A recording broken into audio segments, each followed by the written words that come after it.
Estamos hablando de cómo los ciudadanos podemos jugar un rol mucho más activo para tener mejores ciudades.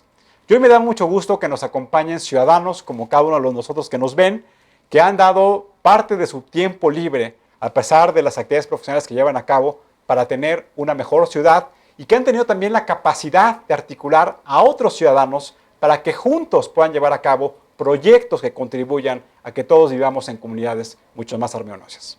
Estos son parte de Suma Urbana. Y me gustaría presentarlos por una parte Josefina MacGregor. Buenas noches, Josefina. Buenas noches, encantada de estar aquí. Muchísimas gracias. Francisco Escamilla, que también nos acompaña de Suma Urbana. Muchísimas gracias por la invitación. Y por otra parte, Vicente Flores, que está en Organización de la Sociedad Civil en Coyoacán, porque también es parte de este colectivo de Suma Urbana. Buenas noches, muchas gracias por la invitación. Pues para iniciar, me gustaría preguntarle a cada uno de ustedes qué significa, y vamos en este orden, ser un buen ciudadano. Yo creo que un buen ciudadano significa no vivir como los demás quieren que vivas, sino vivir como tú quieres vivir. ¿Qué quiero decir con esto? Yo inicié la vida más activa en la participación ciudadana cuando de pronto en tu casa, en lugar de barrer afuera hojas, de pronto barras condones. Y de pronto te quieres estacionar y hay un acomodador que en tu casa nunca había existido y te cobra 50 pesos cuando llegas a tu casa. Y de pronto quieres dormir en la noche y resulta que hay un audio que no sabes de dónde viene y no te deja dormir. Y de pronto identificas que eso es un antro nuevo, un antro en un lugar donde no se puede, en una colonia donde no se puede, que modifica toda tu vida y te das cuenta que ese antro nació ahí porque se violó una ley, la ley de uso de suelo. Y entonces te das cuenta que para poder recuperar la paz que la ley te da a ti, tienes que involucrarte y entender qué está pasando. Y al entender qué está pasando te das cuenta que es una violación de una ley, te das cuenta de que tienes que meterte a la ley, cosa que nunca has hecho como ciudadano común y corriente, pero te das cuenta que al hacerlo puedes incidir y de pronto te unes con otros vecinos de la colonia y de pronto te das cuenta que si te metes y aprendes, porque lo primero es aprender y entiendes, puedes incidir a la forma en la que todos queremos vivir bajo un Estado de Derecho. Francisco. Bueno, complementando lo que dijo Fina, yo pienso que ser un buen ciudadano, además de cumplir con las obligaciones, implica involucrarse en dos aspectos. En uno, cualquiera, que el ciudadano le guste, que repercuta en su entorno local, ¿no? Cualquier actividad en la que su desempeño beneficie al entorno inmediato, a los más cercanos. Y número dos, en uno que tenga repercusión nacional. No quiero decir que se pueda cambiar todo desde el lugar donde uno está, pero sí participar en una actividad en la que la repercusión sea de nivel nacional. Por ejemplo, se me ocurre la educación, ¿no? Pienso que eso es ser un buen ciudadano. Vicente. Un buen ciudadano, yo creo que hay dos cuestiones muy importantes. La primera, saber y conocer lo que son, cómo funciona nuestra sociedad, cómo funcionan nuestras leyes, nuestro país. Y segundo, ser exigente con las autoridades, porque se tiene que cumplir lo que está planteado en nuestras leyes. Somos un país en el que orgullosamente hemos sido formados después de un gran proceso histórico. A nosotros tal vez se nos quiere olvidar un poco todo ese asunto, pero somos resultado de una historia nacional muy fuerte, muy intensa, y también tenemos que ser exigentes de que todo eso se cumpla y se lleve a cabo, y estar, claro, dispuestos a llevarlo a cabo. Pues me gustaría preguntarles, ¿cómo nace Suma Urbana? Yo que el nombre claramente dice, es la búsqueda de voluntades y que muchos ciudadanos, con este efecto de contagio que ustedes también pretenden, como lo es el caso de este programa, claro, que vayan sumándose mucho más para llevar a cabo las causas. ¿Cómo nace? ¿Cuáles son las principales actividades que lleva a cabo? Suma Urbana nace de un ejercicio de un grupo de ciudadanos que vivimos en San Ángel, donde empezó a haber modificaciones de uso de suelo ilegales, y nosotros trabajamos mucho para promover las cuestiones históricas y patrimoniales de la zona con los 5 museos que hay. Entonces, empiezas a averiguar, ¿no? ¿Qué puedo hacer para defender San Ángel? Bueno, pues hay una cosa que se llama uso de suelo. Oye, ¿quién me puede explicar? No, hombre, hay un vecino ahí que se llama Enrique Fernández de Valle que es buenísimo. Oye, pues vamos a invitarle un cafecito. Oye, pero esto también se involucra con cuestiones históricas. No, hombre, hay otra vecina de otra colonia. Y de pronto, pues nos reunimos un grupo de 14 o 15 vecinos. Unos eran nuestros maestros, otros éramos los que aprendimos de ellos. Aprendimos a hacer que la ley fuera entendible para todos. ¿Por qué? Porque empezamos a tener algunos éxitos aislados en términos de protección del patrimonio de áreas verdes, y entonces la gente decía, oye, ¿cómo le hicieron los de San Ángel? No, hombre, vente que te explico. Ya emocionado uno porque le entiende, ¿no? Porque es bien difícil, entonces cuando le entiendes, wow, te emocionas. Él es uno de mis maestros. Pero yo feliz, ¿verdad? Ah, ya le entiendo, entonces vengan que les explico, ya él me corregía. Pero así, entonces, ¿qué sucede? Que se crea un efecto positivo, como de este círculo virtuoso, en donde tú vas entendiendo, le vas explicando a otros. Pero llegó un momento en que esta ciudad se convirtió en algo tan complicado, que eran tantas las solicitudes de ayuda que nos rebasó. Entonces nos sentamos un grupo y dijimos, bueno, vamos a darle un nombre ya formal a lo que hacemos. Pues, ¿quiénes somos? Suma Urbana. Sí, porque es la suma de todos. Ok, Suma Urbana, y creamos una asociación. ¿Cómo le vamos a hacer? Y decidimos desarrollar nosotros mismos talleres para explicar la ley de desarrollo urbano, el reglamento de construcciones, la ley de protección ambiental, las sanciones penales a funcionarios, el reglamento de construcciones, todo. Y entonces invitamos, ya se hizo una red grandísima, y entonces invitamos a gente de todas las delegaciones, como de 60 colonias. Vienen ellos, toman el curso, preguntan sus dudas, es a nivel profesional, y ellos van y lo replican en sus colonias. Entonces es un efecto maravilloso porque ellos mismos te aportan en la discusión, te aportan de su discurso. Lo triste es que esto surja de las violaciones de uso de suelo y la corrupción en todos lados, ¿no? Ese sí es una tristeza porque ha creado un círculo virtuoso precioso. El origen no es bonito, pero sin embargo tenemos todos los que estamos en esto el convencimiento de que vale la pena porque hay que hacer un cambio cultural. Y es en lo que estamos nosotros. Yo creo que aquí es un ejemplo de cómo organizaciones de la sociedad civil nacen cuando hay un problema, pero yo creo que ya pasaron la curva de aprendizaje y ya se han mantenido. Sí, y eso me parece que es parte del enriquecimiento que tienen ustedes cuando participan con los vecinos. Exacto. Un poco me gustaría preguntarte, ¿cómo hoy cuando hablamos de desarrollo urbano, hablamos de un desarrollo urbano que debe ser ordenado? Pero un desarrollo urbano que debe ser entendible para cualquier ciudadano como nosotros, que no nos dedicamos a ello, pero que queremos es que tengamos servicios de calidad y que las inversiones patrimoniales que hemos hecho en nuestras casas o en los departamentos o del tamaño que sea, pues realmente satisfagan nuestras necesidades. ¿Qué es lo que tenemos que hacer los ciudadanos para lograr una ciudad ordenada? Bueno, lo primero que hay que hacer es saber qué tipo de orden hay. Sí hay un orden, hay una normatividad establecida, precisa y clara, que está perfectamente estructurada, pero que no está respetada. Entonces, este es el caos del que hablaba Fina, ¿no? Es decir, el origen es muy triste, porque empezamos atendiendo situaciones de emergencia, empezamos atendiendo situaciones de corrupción, empezamos atendiendo situaciones de desorden. Y entonces, el paso que hay que dar primero es, bueno, ¿qué normatividad hay? ¿Cómo está estructurada? Lo primero que se viene a la mente cuando se habla de la Ciudad de México, de la planeación urbana, es que hay una ley de desarrollo urbano. Esa ley de desarrollo urbano establece los criterios generales de cómo va a darse el crecimiento de la ciudad y el funcionamiento de la ciudad. Se instrumenta a través de un reglamento, que esa es la parte operativa de la ley. Y a partir de ahí se forman o se establecen y se definen programas de desarrollo urbano. El general de toda la ciudad trata aspectos de las vialidades primarias, de las circulaciones, de los anuncios y de muchísimas cosas a nivel general, a nivel ciudad. Después baja, en cuanto a tamaño, en cuanto a zona geográfica, al siguiente módulo, que es la delegación, el programa de delegacional, que vale la pena hacer hincapié en la palabra programa. Programa no quiere decir que son buenos deseos. Programa no quiere decir que así nos gustaría que fuera. No, es un instrumento legal vinculatorio. Es decir, lo que ahí está establecido tiene que ser respetado por todos.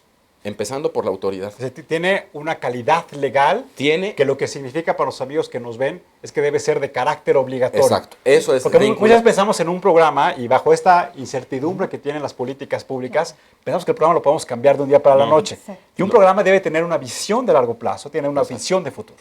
Debe de ser a largo plazo y amplia. Entonces, un programa delegacional tiene carácter obligatorio. Y ahí se establece lo principal del desarrollo urbano, que es el uso de suelo. El uso de suelo que, déjenme hacer un paréntesis, para algunas zonas específicas de la ciudad, porque tienen un valor artístico, o un valor ecológico, o un valor patrimonial, o un valor histórico, se les ha hecho un programa más chiquito, que se llama programa parcial, pero este aplica solo en zonas específicas, como San Ángel, Tlalpan, Mixcoac, Coyoacán, 3 o 4 que por sus características tienen un tratamiento especial. Pero no quiere decir que se salgan de la norma, simplemente quiere decir que se les trata como un subconjunto de un programa delegacional. Decíamos que en los programas delegacionales es el primer instrumento, bajando de jerarquía, en el que se define el uso de suelo.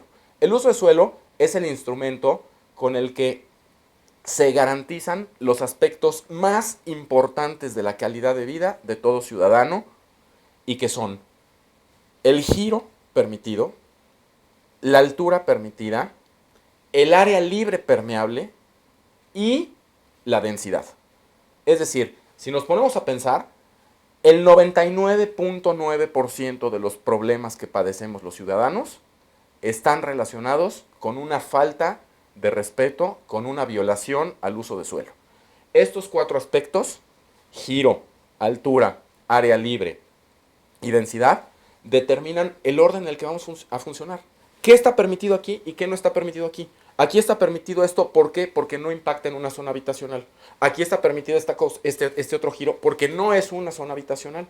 Es decir, el orden en el que vamos a funcionar.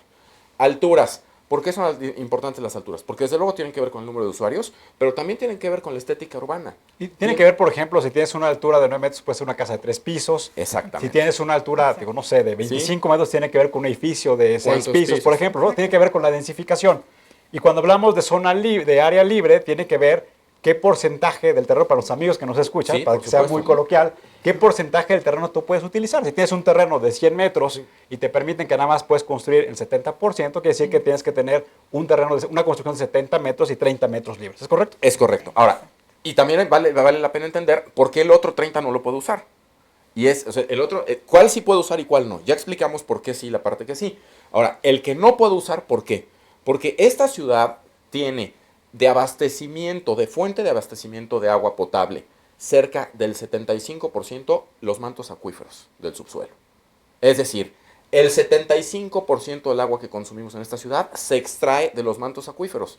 Eso quiere decir que si solo le estamos sacando y sacando agua, los asentamientos van a ser cada vez peores y, en consecuencia, las caídas de edificios y todo lo que viene de la mano, ¿no? Entonces, hay que dejar área libre permeable por eso, porque es permeable, para que el agua de lluvia se infiltre y realimente los mantos acuíferos.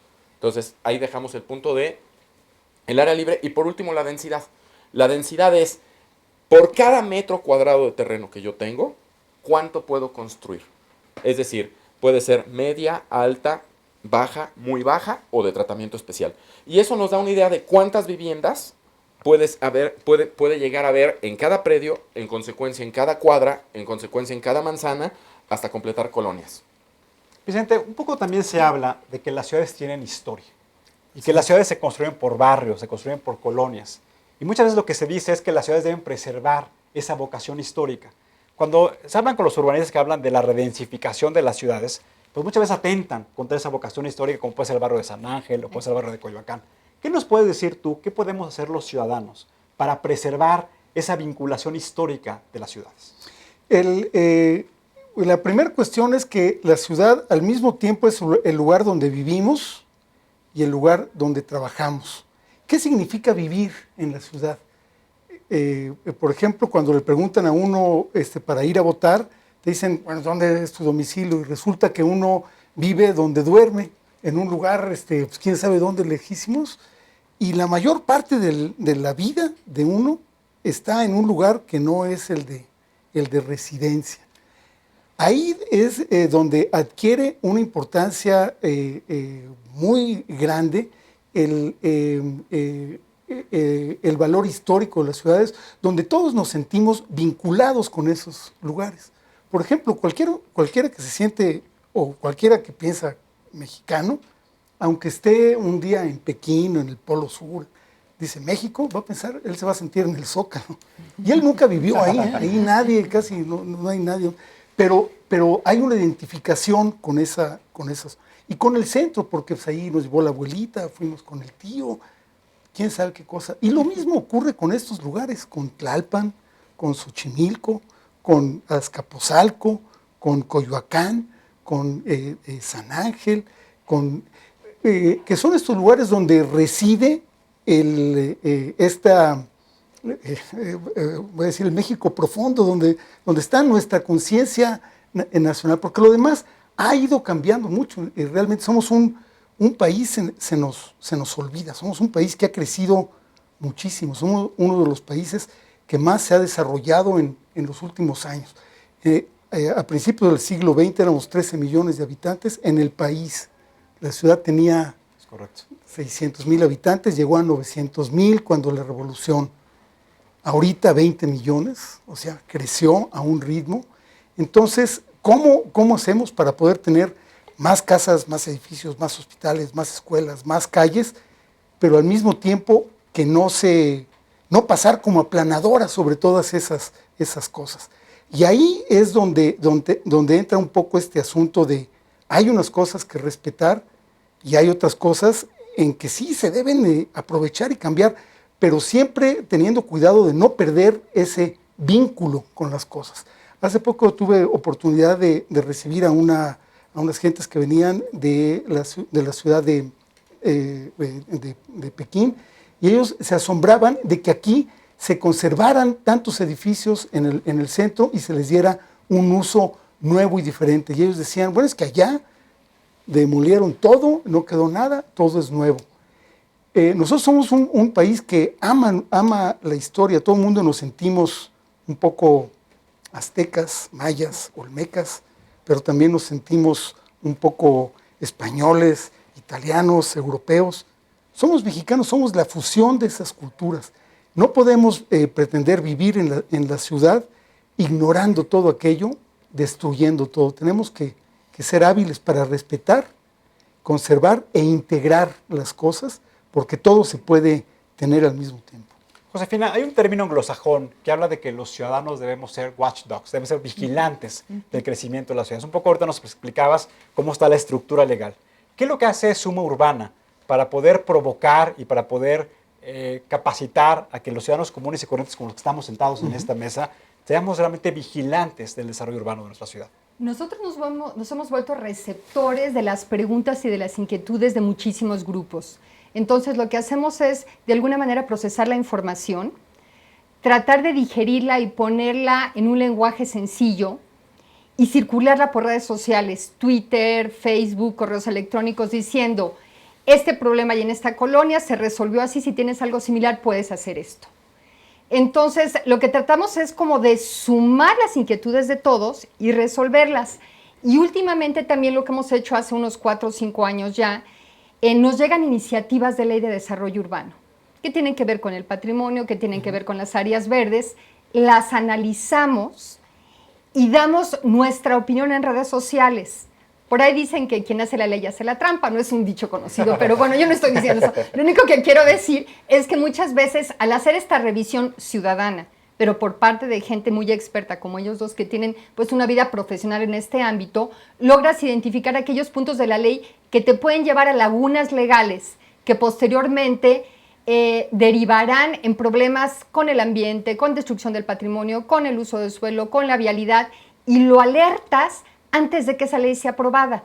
Entonces, corremos en redes sociales la iniciativa de ley, subrayamos las partes que pensamos nosotros que pudieran llevar a dudas en la interpretación legal, y ya la ciudadanía, y eso es una maravilla, es mucho más participativa, cabildea las leyes, se acerca a los asambleístas, sabe sus nombres, les manda en Twitter su opinión y dicen, oye, esto que está ahorita para el artículo 41, pues que se derogue. La norma 26 no me parece. Y de pronto se vuelve un tema de café o de mesa el artículo 41, que antes no tenía nadie ni idea qué era. Platícanos qué es el artículo 41 para que los amigos que nos ven. Por supuesto, con mucho gusto. El artículo 41 es un artículo que se incluyó en la Ley de Desarrollo Urbano, que es la que define los usos del suelo en el 2010, y que a través de un comité formado por 11 funcionarios y un ciudadano puede modificar el uso del suelo de cualquier predio de la ciudad a través de la asamblea. Minoría, o sea, qué miedo. De pronto frente a mi casa, lo que es una casa habitación se puede volver un edificio o un antro o un estadio. Y entonces, inclusive, y hay algunos casos ya, se termina un centro comercial sin ninguna licencia, sin manifestación de construcción, y a través del artículo 41 pasaba a la asamblea y lo legalizaban todo. ¿Qué pasa? Que tiene muchas implicaciones esto, como por ejemplo, no hay protección civil que lo revise. Ya tenemos casos ahí de cosas que se están cayendo porque si se hacen sin la licencia correcta, pues ¿quién verifica que estén bien? Claro. Entonces, lo que hacemos es tratar de analizarlo desde un punto de vista técnico, bajarlo al lenguaje del ciudadano y que el ciudadano vaya con su asambleísta, que para eso son, a decirle su opinión de lo que está puesto en la mesa para aprobar. Y se ha logrado cosas espectacularmente maravillosas con ello.